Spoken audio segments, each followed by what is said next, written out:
Peserta Monas yang memakai baju seragam saling pukul di depan stol makanan yang disiapkan. Lebih dari 3 orang saling pukul hingga beberapa di antaranya tergeser ke dinding. Makin keos karena sejumlah orang yang melerai ikut terseret hingga terjatuh. Peserta wanita berteriak histeris karena ketakutan dan sejumlah pria berteriak agar keributan dihentikan.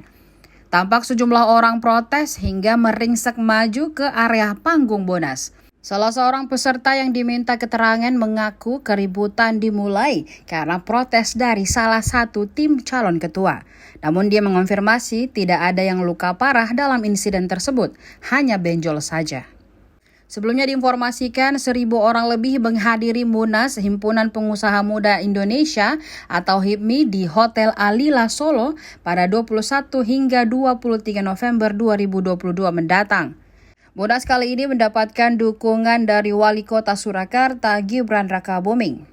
Organizing Committee Munas HIPMI Ali Afandi menjelaskan, Gibran yang merupakan salah satu pembina HIPMI sejauh ini cukup terbuka untuk terlibat dalam persiapan Munas, bahkan termasuk menyediakan venue untuk acara di tengah padatnya berbagai agenda di Solo, termasuk Muktamar Muhammadiyah. Menurut Ali, nantinya akan ada 3 agenda besar yang akan diselenggarakan. Yang pertama, merumuskan program ke depannya, laporan pertanggungjawaban pengurus HIPMI 2019-2022, dan memilih nahkoda baru untuk HIPMI 2022-2025.